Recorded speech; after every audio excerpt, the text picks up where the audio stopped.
Hi, welcome. My name is Angelina and this is my performance analysis series, where I take my annoyingly observant nature paired with my K-pop PhD to look at some performances for you guys to see whether or not people are lip syncing or singing live, and honestly everything in between, though MBC gave us a real treat with these performances this year. So yes, we are going to be reviewing MBC's music festival today. Now, I wasn't sure if I was going to continue on with this series, especially after SBS blocked my last review worldwide, which I should have known because it's not the first time. So before we get into the explanations of the types of performances that we tend to see in K-pop and my consequent disclaimer, don't forget to like, comment, and share this video with friends you don't have. And don't forget to subscribe and click that bell to be notified so you can see videos before shit gets taken down. Now, if you've already heard me explain this 20 different times, please feel free to skip through to wherever you would like to start, since this video is separated into super fancy segments. But basically, we have LMR performances, which stands for live music recorded. These are the types of performances that have a backup track. Now, how loud that backup track can really depend, but usually you can hear some live vocals peeking through. And this is usually my favorite type of performance because you can hear raw vocals peeking through, though in recent times we've started seeing a lot of companies even editing those vocals anyways, adding smoothing effects, adding auto-tune. The next type of performance we have are LAR performances, live all recorded. These are performances that consist of idols lip syncing over a pre-recorded track. So it's not the studio version, it's another track that was recorded but the idol is lip syncing over. And these sound convincingly live, so you might hear some breath sounds, but overall the energy doesn't match the vocals. Oftentimes the mouth shapes don't match what you're hearing, and it's just not in real time. On to my disclaimer. So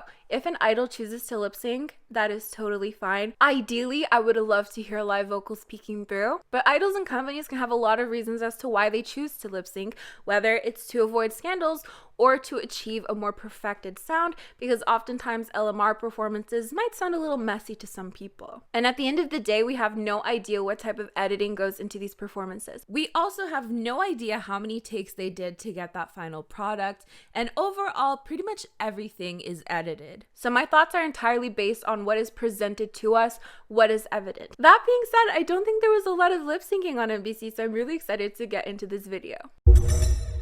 And as I say that, let's get into the special stages, which were not live. So we had some special SAC3 covers from members of i-dle, IZ*ONE, Stray Kids, and the Boyz. Now, I have to say, I definitely appreciated the color theme, the whole white and blue, and I also love how they all came together at the end. I definitely think there should be more kind of collab stages like this within K-pop. You know, from what I saw, fans handled it pretty well. I don't think there were any scandals to be had. So this is quite obviously LAR because, you know, we saw that their mouths were a little bit late for the lyrics. Okay, alright.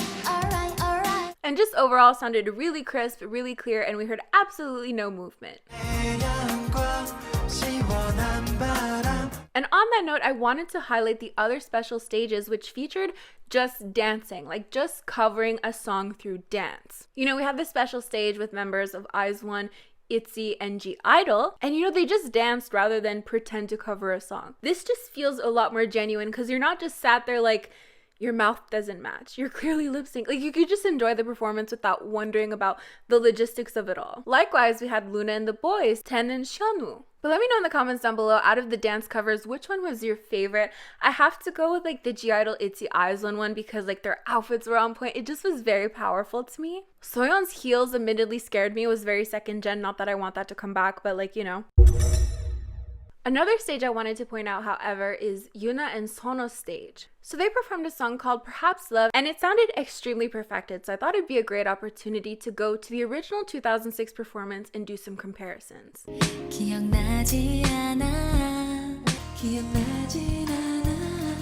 As we've seen a lot already this far in the series, 2020 vocals are extremely perfected.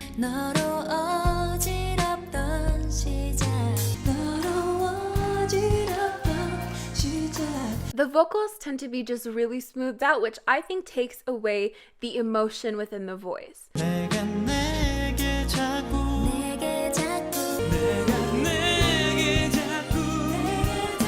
Now, of course, this can simply just be different singing styles, right? One can be more emotional and one can just lack a little bit of that emotion. But the main point remains that when you smooth out everything, in my opinion, it takes away from that performance. So even if there was that little bit of emotion within the voice, you're not going to hear it because it was smoothed out. Though there were actually some stages that showed a lot of rawness, but again, for cover stages, I feel as though this is more consistently a trend. And actually, now let's move on to performances that showed evidence of live vocals, starting with Twice. And I'm going to show you the difference between Twice lip syncing and Twice singing live.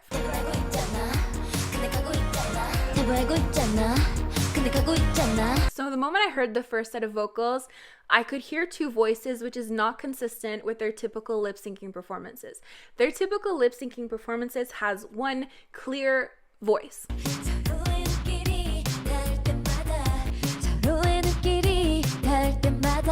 So as for more evidence of live vocals, Nayeon actually stops her line as she goes to do this plop down move. In their LAR performances, she doesn't.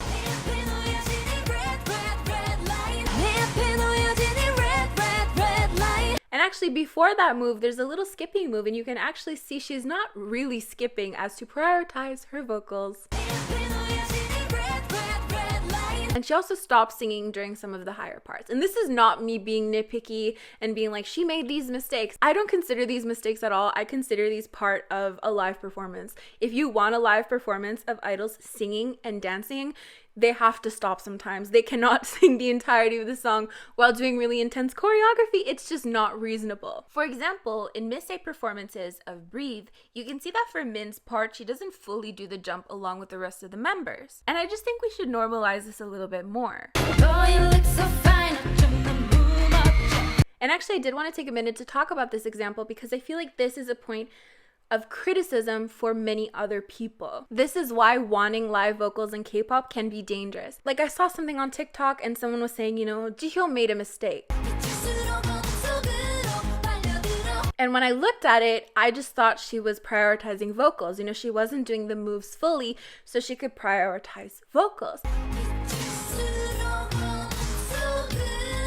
And you know what? Maybe she did miss her move by accident. Maybe she did make a mistake. But it's still a fine line between someone thinking that you're lazy and causing a scandal and wanting to be able to have enough energy for your vocals. Now for Cry For Me, we definitely heard them a lot less. But otherwise, Twice gave us very beautiful performances this award show. And I have to admit, I think I'm becoming a JYP stan. People say I'm a YG stan. I only like Blackpink and 21. But realistically, I think I'm into JYP groups now. Moving on to Oh My Girl. So similarly, I noticed that it wasn't the same. I was hearing two voices. I was hearing more and more vocals peeking through. Mimi in particular, her part was always curious to me because I felt it was very powerful, but I could never hear her. But then I finally could hear her in the stage and I was very, very happy about that.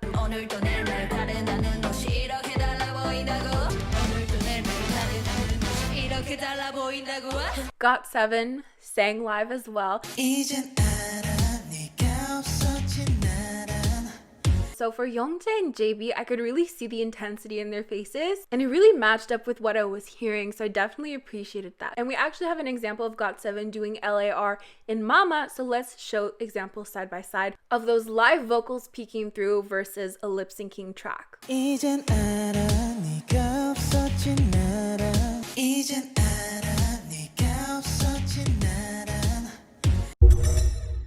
We need to talk about the Boyz because they genuinely surprised me with their MBC performance. Now, when I say surprise me, I mean like through every single aspect, through vocals, through dance, and through outfits. Now, I haven't admittedly seen a lot of the Boyz performances, but from what I have seen so far, they have done LAR. However, for MBC, not only was I hearing movement, but I was seeing intensity within their faces that was matching what I was hearing. And those outfits were probably uncomfortable as hell, but I appreciate them so much. They gave me Edward Scissorhand vibes. And just their energy, they brought forth such incredible energy to their stage. Like, they literally just like threw themselves on the floor. I was like, oh, okay. Is that what we're doing now? I'm here for it. Now let's talk about Itzy. So Itzy did not come to disappoint. I was a little bit scared because the award shows so far have been doing them dirty with such a loud backup track. And though the backup track was still admittedly loud, I was hearing movements, and I'm really excited to show you these very specific examples. But on top of those examples, MBC actually uploaded a one take of the stage, where you can actually hear their vocals much clearer. So Yoona did a chest pop, and you could hear her voice move along with it. And then we also hear it in Yeji's voice. And this is all I wanted. I just want to be able to hear what I'm seeing. If I see you doing a really intense move, I just want to be able to hear that. Also, I really love that they changed the choreography. That was a really interesting touch. And then we have Jessi, who I feel like every time I think she outdoes herself, she just goes above and beyond. It's like she changed the song entirely, like a total remix of the song. And I frankly would have loved to download this version. It was so cool. Of course, you could hear live vocals. The backtrack was a little bit loud, but you know, she still manages to be heard, and I love that. Moving on to Hwasa. So she was singing live during this first song. You could just hear that she wasn't always matching with that backup track.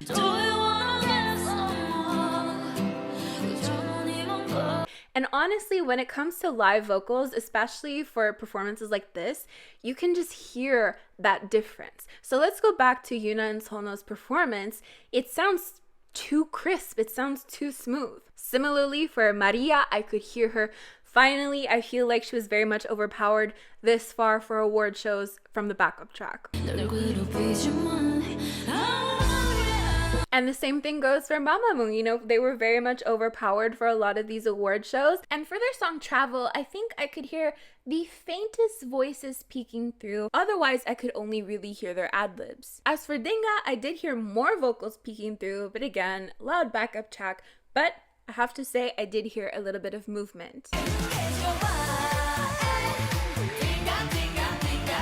So for Stray Kids, I felt like their backup track was really loud, but you can still hear some vocals peeking through. So here's an example of Han. You know, he starts his line off late, but when he does start eventually singing, you know, you do hear his voice, but it's so overpowered by that backup track. So I definitely felt like it was a lot louder than usual. Monsta X as well, the backup track was quite loud, but you could still hear some voices peeking through. For Loona, I think it's a case of really loud backup track because I do still feel, regardless, that I was hearing some voices peeking through. So here's an example of a super crisp, clear voice. Take it to the right, take it to the left, dance all night, however, there's a part where I could slightly hear when she was singing and then when she stopped singing. So for Loona in particular, it wasn't super clear if vocals were peeking through, but there were these little instances where I believe they were. As for i-dle, it's a similar situation where I think I'm hearing two voices, like for the beginning part. You know, Soyeon, she has two sets of voices, so you would assume it's her real voice and then a backup track, right? But then her mouth shape doesn't match either voice. So this could possibly be a case of multiple takes because there were other instances where I could hear when she was singing and when she wasn't singing.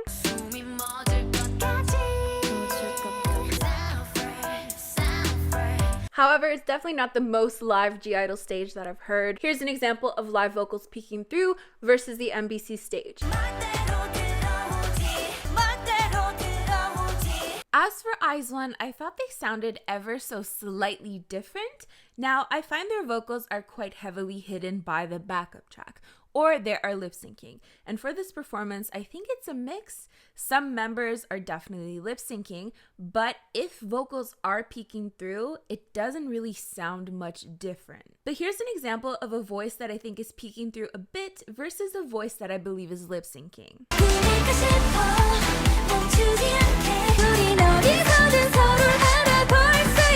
So this is where it becomes tricky, right? Because if in all technicality it's an LMR performance, some members aren't peeking through at all, some members are peeking through ever so slightly, but you really can't make that distinction. Would you still consider that live? Let me know in the comments down below. Now we need to talk about SM vocals, and Aespa in particular was a curious case actually. Now please keep in mind these comments are directed towards SM Entertainment, and I have to admit Ning Ning sounded slightly different than usual. So I've analyzed Aespa performances before, and I know what their LAR track sounds like almost to a T. So I'll play the clips side by side and you can let me know if you can hear that slight little bit of difference.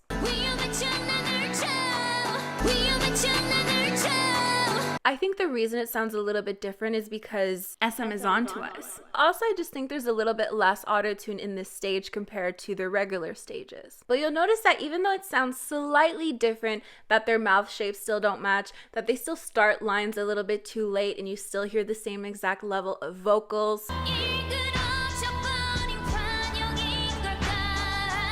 But you know what? Maybe there is a possibility that her vocals were indeed peeking through and that this was done in multiple takes, though I do need to point out that the vocals were nevertheless very crisp and very clear, which I find is more in line with LAR performances as we're going to see now. Which brings us to NCT and their performance of Resonance. Now this is another instance where SM changed the track a little bit because Taeyong wasn't there, so they had to of course re-record his part.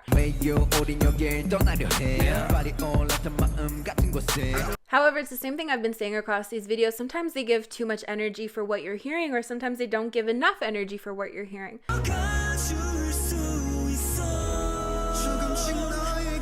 So the mouth shapes don't match the vocals, the energy doesn't match the vocals, and sometimes you hear the same level of vocals even when their mouths are completely closed. And I do have to say it is a little bit of a pet peeve of mine because especially in their second performance, you know, SM creates these concepts and choreographies where it's almost impossible to sing live. They'll create an intense choreography and then suddenly have someone stop and do a high note, but then they close their mouth before the high note has the chance to be over. But it's like if you just give these vocalists a chance, then like it would work out. If you altered the choreography just a little bit more, then you could have those live vocals. For example, Wavy's performance of Turn Back Time. Now, it was very brief, but they did do LAR for this MBC performance. However, in Music Bank, I have heard them do those high notes live. So here's how they sound different.